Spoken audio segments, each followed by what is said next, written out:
Hi, I'm Craig Dumont with PentecostalPastor.com, and with me this evening is Christine Curley and Brian Peterson.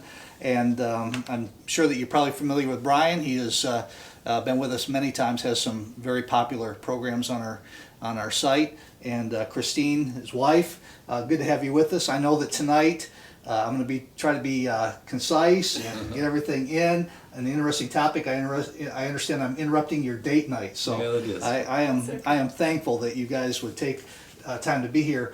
The reason, of course, that you're here is I didn't know this, but I'd shared with you. I was on my way out to Colorado for a actually it was for my in-laws' funeral service, and on my way out, I was driving. I was listening to a podcast from Westminster Theological Seminary, and it was on the topic of the historic Adam.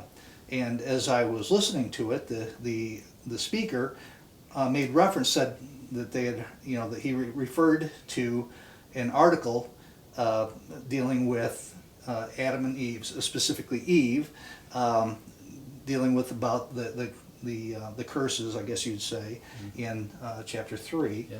And then he said it was by Christine Curley and Brian Peterson. And I was like, whoa, wait a second. I'm like, wait a second, I think I know who that is.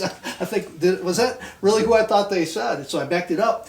And I think it was from a couple of years ago, actually, that they did it. And that was the first time I heard about that. And I was interested in it, not only because I knew you and you'd participated quite in other teachings, but I'm interested in it specifically because of my interest in Genesis and some projects I'm working on there. So I got a hold of you guys at church, which was easy to do, Yep. and talk to you about the possibility of walking us through this article. It's called Eve's Curse Revisited, an increase of sorrowful conceptions. There we go. If I get it out, I feel like George W. Bush sometimes.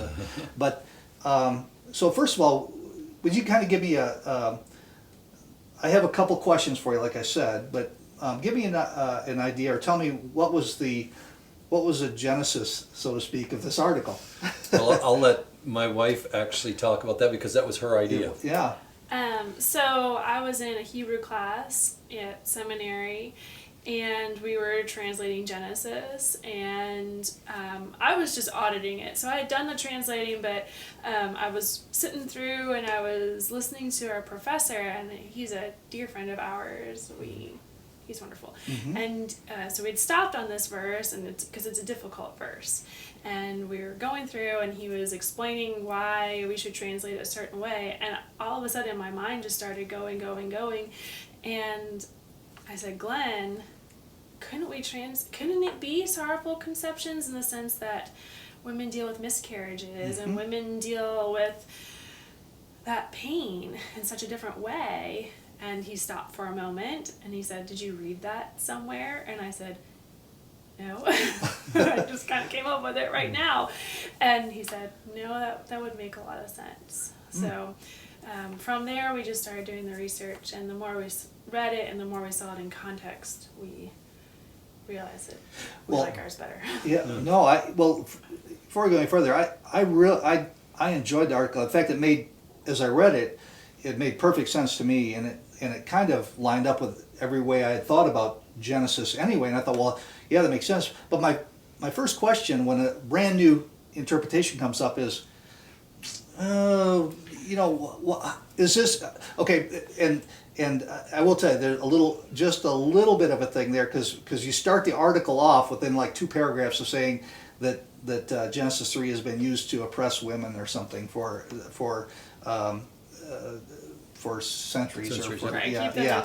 And my first thought was, man, that's great. Oh, wait a second. Is this just another way to get rid, to a 21st century, outlook on something to try to get rid of that? And go ahead, and I know that you talked to me about that as well. No. Anybody who knows me knows that I am not I am feminist, hear me roar type person, but when I saw it and we put it in context, it made sense. Mm-hmm. And I agree, when you see a brand new interpretation or translation, you always kind of go, oh, wait a minute Yeah. here. But again, this is, I want people to hear my heart here. Yeah. That I think that men have done a great job interpreting the Bible. However, in this particular form, the people that we mostly hear from are men. Let's before you do that, Yes. we'll come right back to that. Yeah. But tell me, first of all, what verse are we talking about? Because I've been talking, I forgot to even Yeah. talk about the verse. So I'll let you tell us that, and then tell it and give us that, and then tell me. Okay. Then go ahead and give me some of that. The background from that point on, so they know we're what they're dealing talking with about. Genesis 3:16, Yes. which is typically translated something along the lines of, "And I will increase her pain in childbirth," talking about Eve and women. And so, I mean, obviously there's pain in childbirth. Mm-hmm. I'm not going to go into details, but it's Yeah. going to happen. So the people that usually translate this to go back are usually men, or they're feminists who Okay. are looking for a way to rewrite the text. Deconstruct the text or something Yes, like that. yes. Right, and yeah. that's not my Right. That's not what I want to do. I want to give it more life. I want to give people more hope and context. So, yeah, I forget where I was going with that. Yeah. The King James Version actually had Yeah. a little bit of that idea already in sorrowful conceptions. It just didn't, I mean, people haven't followed through with it. And so what we did, we bolstered that interpretation. So King James goes back to 1611. So we took that translation and we actually looked at it and teased it out. What does it mean in light of the immediate context, and then in the overall context of Genesis? And I think that was what was very unique about Christine's perspective, and it was that when you look at the cursing or the fact that the womb of the woman, because she's not cursed ontologically, there's nothing inherently wrong with being a female. Right. It was something that was functional that wasn't working, in the same way that the womb of the ground wasn't functioning properly. Yeah. For men. For men. And so you have to read chapter 3:16 in light of 3:17 and 18, Right. where the curse comes on the man to work. And there's nothing wrong with the work part of it. I tell people, working is not the curse. It's when you work and nothing happens. Right. You put the seed in the soil, and you get thorns and thistles as well instead. And so in this case, the womb wasn't producing, and it brought emotional turmoil. In the same way, the female womb would not work, and it brought emotional turmoil. So that's where I found that what my wife was pointing out was very unique. Because when she told me, I was like, we need to publish that, Yeah. and need to get that in print. And it took us a while. I think it was a couple of years. Things kind of languished because there was other projects on the go. But when we finally got around to it, I sit down because I teach Hebrew, and so I did a lot of that legwork. She did a lot of the research in the area of the humanities and the psychology and all that stuff. And it was her idea, and so that's how we kind of collaborated on it. Yeah. Well, I think what's interesting is that as I read this, I have to tell you, I can't keep up on everything, obviously, but I had no idea that there was even the amount of research this. I mentioned that my first thought was, okay, what is there a new take on this? Yep. Well, really, there's been ongoing. I mean, this has been over a long time. I mean, this is not settled science, so to Right. speak. So, come to find out, as I'm reading through this, you're right. There's been a lot of debate on the way it interprets it and the way that it's set forward. So, really, when we talk about you kind of took a look at this and some things clicked for you, but it wasn't a new interpretation per se. It was really a different way. Just a new angle. A different angle. Yeah. Based on, but here what I found fascinating is that you guys put this together, not just a fanciful take, but it was something that lined up all the way through Genesis. Yep. Is that right? Yeah, Right. that was the power of the insight. Yeah. And that's why I said, it needs to be, if it's just a linguistic argument of a couple words, that's really not my forte. And I know for Christine, it was more, what's the broader implication of this? In the immediate context, it's very clear what's going on. For the first time, it made sense of what was happening with the ground, the curse on the ground. But it was the overall context which really lightened the text of Genesis. When you have all the matriarchs, all the patriarchs are dealing with barrenness or the need for having children, and the patriarchs are all dealing with famine. And a lot of times you read over that without really catching the nuance of how this is connected. And the amazing thing is that God is the one who overcomes every one of those. Yeah. It's only God that overcomes that curse and steps in. So. Now, there's a couple things I was thinking of as I went through that, wrote down a couple things. First of all, even going back before this, I realized I read this. First of all, you guys are already on one side of a controversy, because I don't think I have to presume, I have to talk to you. You actually believe Adam and Eve were real people. I do, yes. So no, yeah, I know. But these days you can't be too careful. I mean, it's Right. amazing. Some of our most respected Bible teachers are trying to. It's amazing how far they're moving away from that. Yeah. But so I thought, well, that's amazing, because they're actually taking this, and the people who you were interacting with in this as well, because this came into a pretty well high reputation biblical theological journal. So Yes. this isn't just something that was hid away in a closet, and Right. this is something that you put out there. And obviously there was quite a bit of readership, because I'm getting it on a podcast from several years ago from another seminary. So that was one of the things that I really appreciated about it, is, again, you took the Bible seriously, and as Pentecostals, we go back and say, hey, this is real. The second thing was I was thinking, all things really do begin in Genesis. Mm-hmm.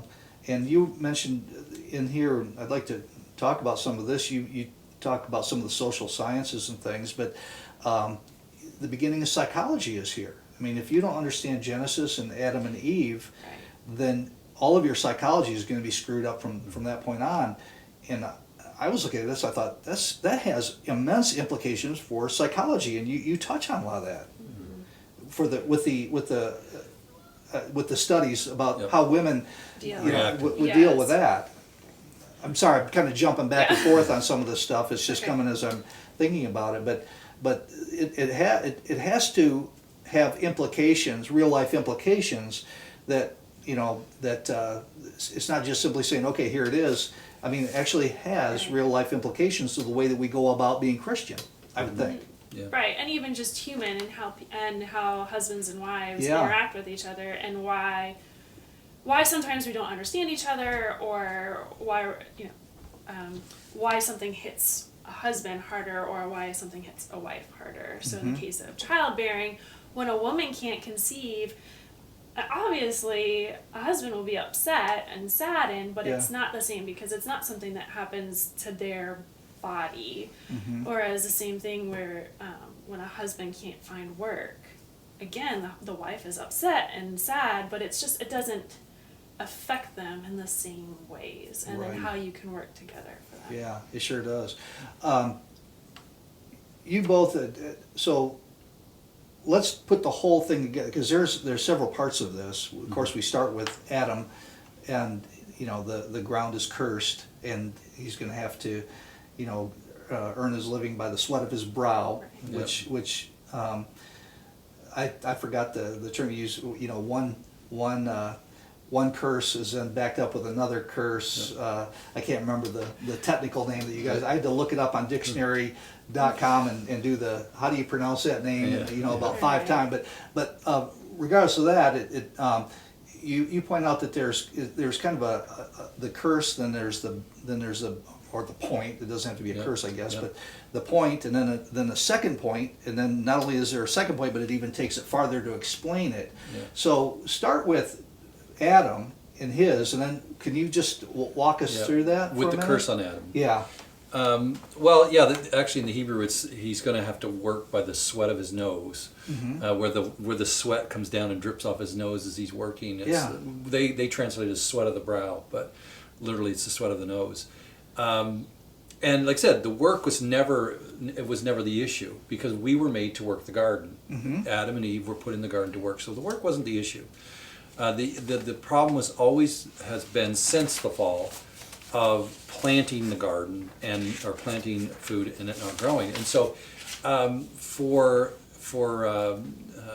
Cain, for example, the curse on Cain Cain, it became even worse. He's cursed from the ground, and that's why he says it's too much for me to bear. So the idea of the cursing in the ground and the connection to humanity follows through. We start with Adam, then it goes to the next generation, and then over in chapter 6, when it comes to Noah, the next major story, his father says, now Noah, he names him Noah, which means rest, Nuach, and he said, now he will give us rest from the curse. And he goes back and he picks up on this idea of the curse verbatim of what happens to Adam. How he gives relief from the curse, there's some debate on what actually happens. That's for another time.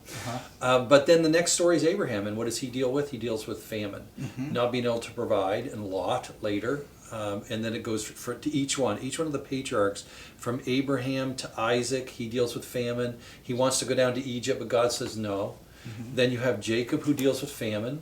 He wants to go down to Egypt, or his son ends up in Egypt because he's sold into Egypt. And what is he dealing with? Famine.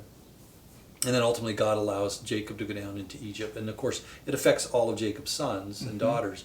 And so the whole thing with the patriarchs throughout is the curse on the ground, or the inability to grow food and to provide for the family. And so that becomes the emotional turmoil that we see in the text, and it has to do with not providing food for the family. Then going back to Eve, you have I don't know whether you wanted to pick up on the Eve side. You have the same thing happening, Yeah. a little bit in different circumstances. Right, Yep. so no longer can women be fruitful of their bodies. It is going to be through pain and sorrow that you will be able to conceive and to bear a child, or children. Yeah. And so we see that again, if you look at Eve, she says, with the help of the Lord, I have conceived a son, sort of hinting at the fact that maybe she wasn't able to. I never actually thought about that until in that way until reading it through your article. It's a very cryptic statement. I mean, I you can just take it any way, but when you put it in the... Yeah, it makes sense that way. Sometimes you just read over things and you don't really put it in context. You're going, oh, okay, God gives him a kid. You know? Right, okay, great. But anyway, Yeah, so I mean, I would say that Eve dealt with barrenness, and then Sarah obviously deals with barrenness. Rachel, Rebecca does, because she yells at Isaac, give me a child, and he's going, I'm not God, I can't do this. And obviously Rachel has problems, and Leah, I would argue, was barren too, but God takes pity on her, and when she names her sons, they are some of the most heart-wrenching names. It's something like, and now my husband will love me, and now my God husband has will cling seen to me me. and seen that my husband hates me. yeah, I think you call it the saddest, one of the saddest sections It of the Old really Testament. is. Yeah, This poor woman yeah. who desperately wants to be loved and proves her fruitfulness, and it doesn't do anything. And then when she stops conceiving, the text says later that he opened her womb again. Right, because she has 4 and then Yeah, she has yeah. 2 more. Yeah. So, and that's kind of that goes all the way through, just same way as it Yep. does with the patriarchs. You have the matriarchs all dealing with that, which is interesting. It has to do with that. And there was something else that I hadn't really thought of. You kind of break it down into 2 parts, but maybe even 3. You talk about conception and giving birth, but then there's one section I think you call it. I think one of the prophets. I think you say reverse engineers it Yeah, or something that yeah. goes from giving birth to large belly or pregnant. There's no conception. to conception. Yeah. But the emphasis seems to be. I'm not sure what the significance is, other than what I was thinking is how God forms you in the womb. So I mean, upon conception seems to be if conception is that big of a thing for God to record. Right. It better be a big thing for us, and yet it's not so often. I mean, we maybe talk about the birth, but conception seems, in this context, seems to be really big. Right. Yeah, I don't know whether did you You want. can go ahead. No, well, yeah, with the issue of the conception, the point we were trying to make is that in Genesis 3:16, people want to just say, well, this is just the same about the sorrowful or the painful conceptions, and the painful conceptions is kind of repeated. Right. And the point that Christine was trying to point out is, no, you have very distinct process Right. of conception, then pregnancy, then giving of birth. And that's what the prophet, I think it was Hosea, was talking about, where he talks about, and he reverses it. Yeah. There's no birth, there's no pregnancy, there's even no conception. And so they saw those as 3 different steps Yeah. in the process. And in the Hebrew, I mean, it's not a simplistic language in the sense that they have different words Yeah. for it. So the word that's typically used for childbirth is not the verb that they're using, or the root that they're using there. They're using something that more connotes conception and pregnancy. And so if they wanted to say childbirth, they very easily could have said childbirth. Yeah. So it's not like a language that kind of mushes it all together. Yeah. I don't know any Hebrew. It's all Greek to me. Yeah. I don't know Greek, so. But I'm glad that people do. I'm glad you guys do. There was actually a part in here that. Well, let me stop here again, and I've got my thoughts going all over the place, and I've actually got you here. I thought I had this kind of ordered in my mind, but now I'm just talking with you. But Brian, you said that, now you've been teaching for quite a while, but you said that after you guys put this together, you said that this changed the way that you taught. Yes. What specifically changed? Well, in the fact of, for so long I said, well, the woman was cursed, the man was cursed, let's move on. You know, Okay. this is, and I was just pointing Kind out, of like what all of us have yeah, the done. pain. Yeah. So there's Too pain bad. in childbearing, and he's got problems growing food. But what it changed for me was when I teach it more holistically, the Book of Genesis more holistically. It instead of looking this at as a separate account that, and this goes back to the issue of how we interpret Genesis. Is it myth? Is the first 11 chapters myth? And the second, section 12 to 50, is it history?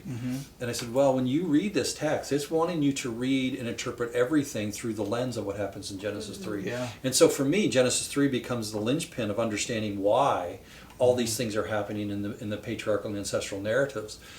Without that, you're scratching your head about the issue of barrenness and famine. But this makes sense that even in the midst of the curse that God placed upon all humanity, God steps in when it comes to his kind of those people that he has chosen, that chosen line, and he overrides all those curses. Because the message is quite clear. When I teach the message of the Old Testament, the message is quite clear that these things are in God's hands. And when you serve God, and when God has a plan, he can overcome the curse whenever he wants. And it doesn't mean that this happens to everybody. No, not necessarily. But when God's greater plan is at play, the text makes it very clear. The curse is meaningless to him. Well, He can overcome it. There was a section here that I want to read here, because a lot of times we say, well, Christ reverses the curse, and that's true. I'm not going to take anything away, but you actually point out that some of this curse, or that this particular passage, that the curse actually started to be repealed back under the Mosaic law and the Mosaic covenant, if they would keep the covenant. Yeah. Right. It says the curse is far more than just barrenness, as we'll see below. All issues related to conception are in play by the phrase sorrowful conceptions, not just barrenness. Whoops, I think I'm going the wrong. Where am I at here? Where am I at? I think I highlighted the wrong what I was talking here. But anyway, there's a place where you say in the Mosaic covenant, it says that God's going to eliminate the miscarriages. Yep. And that part, if you obey God's covenant, that's not going to be a part of his people's lives. So your mention there is that all the way back in Exodus, I believe was the reference. Deuteronomy 28 is in Leviticus 26 are the two curse sections in the blessings. And that's where he's basically saying, Deuteronomy continually in Moses talks about choosing life and not death. Yeah. Choose life, not death. And so in those blessings, that section of the blessings, he actually points out that, look, if you follow the law and the covenant, those parts of the curse, not being able to bear children and whatnot, will not affect you. Right. Yeah. And here I was a page too early, but Yep. it says that. It says it's actually in Exodus, actually makes a distinction between miscarriages and barrenness. Yes. When he notes that as part of the blessing of the Mosaic covenant, Yahweh would reverse both aspects of the curse. Exodus 23:26. Yep. All I could think of was, wow, God's grace is good, because even though man does everything he can to screw things up, and to rebel against God, God's grace and His Spirit. And I was thinking, especially as Pentecostals, that shouldn't surprise us. I mean, although it always does. Like one person wrote a book called "Surprised by the Spirit of God," and I'm often surprised when my eyes are opened after I read something again for the first time. I'm like, wow, that really, that's amazing what God's grace was doing and how He was with His people. Even during all of this, God is covenanting with His people, that He's going to turn their cursedness into blessedness, with children, with the land. I think you mentioned the land. They basically inherited the land that was overflowing with milk and honey. Yep. I mean, so all of these things are changing as people worship the Lord and as they're following His commandments, and of course they don't always do that, and then it reverts back. Because it seems like every time that they disobey, that back comes famines, and back comes the problems with children, with childbearing, and that's an interesting theme that God seems to hit us in the face with, and yet I don't know if I've ever really thought about it that much until I read this and thought, wow, that's right.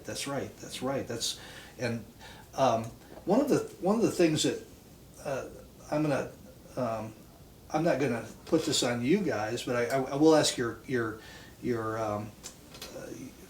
for your thoughts, because I don't want to hit you here, because I know that I'm kind of a weird person on eschatology. I'm not quite where maybe the Church of God would normally be, and I tend to be more optimistic on my eschatology. I look at this, and then I think with Christ coming, and He's reversing the curse, and things are, for those who love the Lord, the Bible talks about God taking the evil off the earth, not taking the righteous off the earth. He's always talking about the evil being eliminated. And I see this, I think, well, if what Christians do is the most productive, and if we're having the most children, then it's just a matter of time, because evil people are aborting their kids if they're even trying to have them at all. I think that half of modern society, at least in the West, is self-cursed, because not only are they delaying trying to have children, some of them don't want to have children at all, but they're just not. I think that maybe for a 50, 60 year period, I think Christians kind of bought into some of that, but I think it's coming. I think that there's a change in that. I think the Spirit of God is changing that.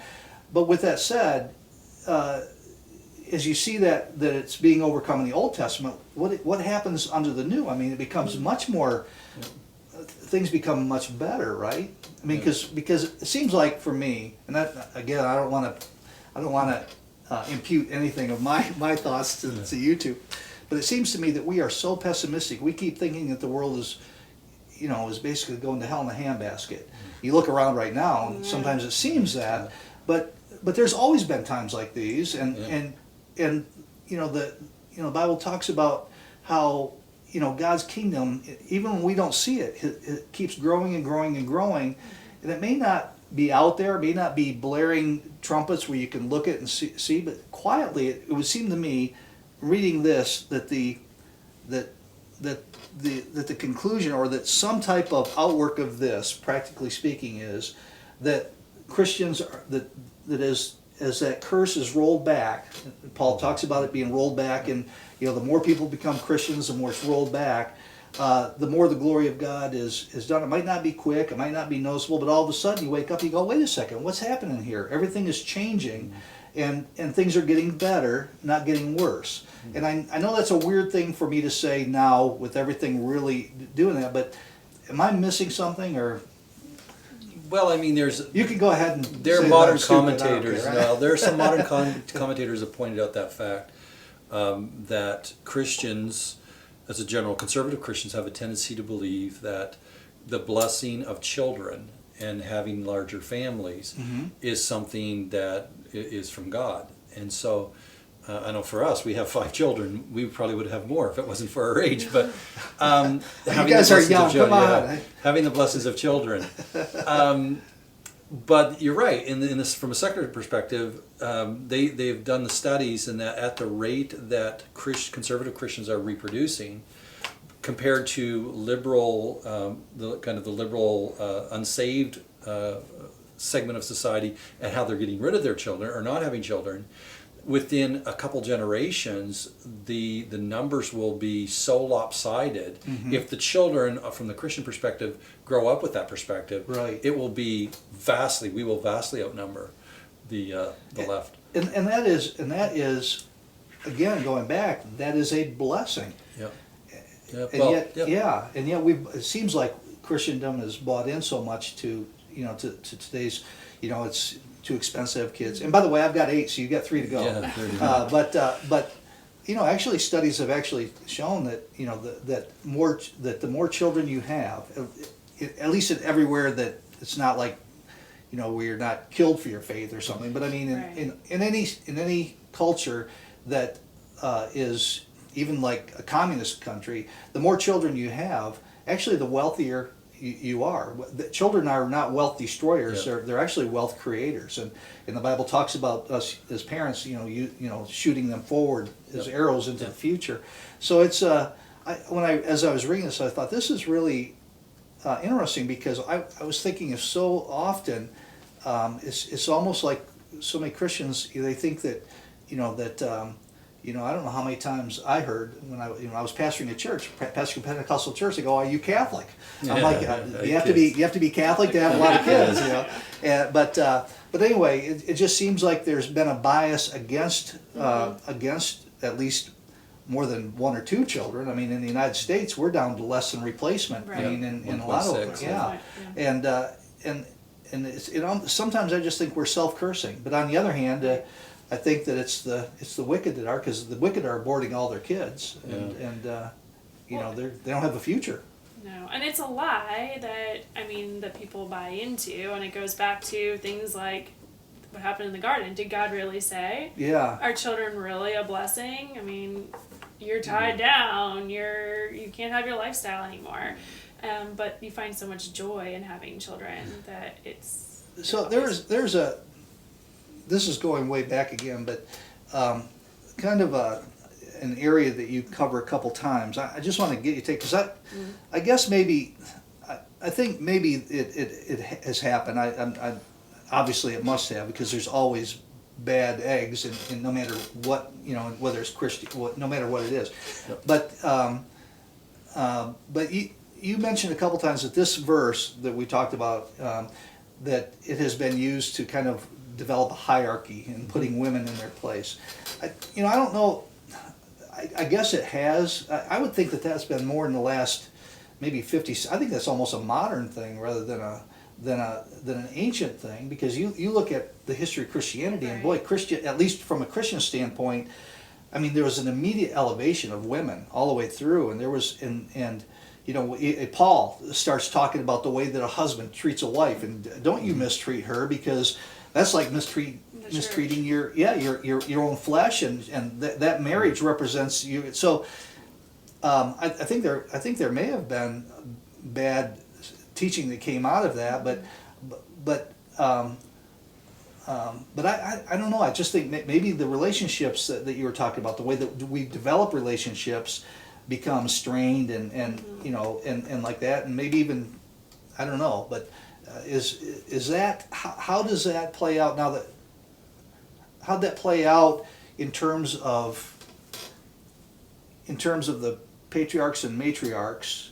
I mean, because we definitely see Abraham love Sarah. Mm-hmm. Of course, he didn't. A couple times he left her stranded there. Mm-hmm. Let's be honest. I mean, the guy wasn't always. But and it's on the same thing. But with that said, pretty much all the way you see through, the matriarchs have tremendous influence. I mean, they're not under the thumb, it doesn't look to me, of any of the patriarchs per se. And then you come to the New Testament, and it's supposed to be on this level of mutual love and mutual service, laying down the life for a wife. So how do you see that play? Do you think that there is? Do you think that we're getting better? I guess I should say it that way. Are we getting better in our relationships? Or are they getting worse? Well, I mean, obviously it depends on from what side of the tracks you're coming from. In the I'm glad my wife's not down Yeah. here. Well, in the book of Genesis, we are speaking more, I think, on the second part of it, where it says, "And your desire will be for your husband; he shall desire to rule over you." That whole idea of the desiring comes from the fact, again, going back to the fact she can't get pregnant, so she needs her husband to get her pregnant. We see that in the story of Rebecca. We see that in the story of Rachel and Leah. Yeah. Rachel and Leah actually get to the point where they're bartering for the sexual attention of Jacob. You have Tamar. Yeah, what's a mandrake? Yeah, a mandrake. A mandrake is actually They are. They're and An Yeah, aphrodisiac. I bought you tonight. You're me. Yeah, and then you have Tamar, who basically tricks her father-in-law to have sexual relations with her. You have Lot's daughters who get him drunk to get pregnant, and so that desire for the man to get pregnant, because they didn't have sperm banks back then, so they needed the man in their life. And so in this particular case, that part of the curse, or that part of the, I shouldn't say curse as much as it's a statement of fact. It's not prescriptive. I often say prescriptive versus descriptive. Several times you point out that it's descriptive, not prescriptive. Yeah. In other words, this is the way it's supposed to be. Unfortunately, and that's what God is pointing out there. He says, and the man shall desire to rule over you. It's kind of like, you need me. Yeah. And so what ends up happening in this particular case is you get, I believe, at that point, the birth of patriarchy. Now, is every relationship that you see in the biblical text or outside the biblical text, from a Christian perspective, going to be oppressive? Absolutely not. But you do have those ones that are very patriarchal in the sense of, I am the man, you're under, you're below me. We see this all the time. I know I have, and so the issue becomes: is that part of the curse, or is that part of the result of the curse? Yeah, I guess I'm a little sensitive on some of that stuff because Christians have been so attacked. Yeah. And I'm thinking, okay, so we do have our problem. I mean, obviously we have our problems, Right. but I mean, but it's like it's one thing when it's just, here you have the Muslims that, I mean, basically, Right. and nobody says anything about them, and I mean, and here Christians, we're at least in theory, trying to elevate, and so I guess that's my only thing. I'm just always a little sensitive because I'm like, I hate it when the church is criticized so much because everything that the church, I'm not talking about me, but everything the church has done has been to try to alleviate that and go by God's word, because God's word doesn't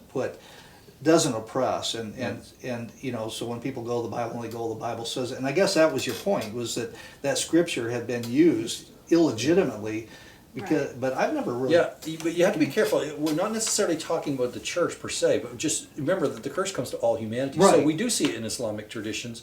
We see it very oppressive in those traditions. Right. And that's really traditions. good. That's the point. Abuse, So really it's hopefully outside the Christians, church If that anything, it's Christians more- should overcome that, so they should understand. Yeah. But because the curse is on all humanity, all you have to do is look at any of the Middle Eastern cultures. Yeah. And what you're going to find is patriarchy. When you go to the Eastern cultures, you're going to find patriarchy.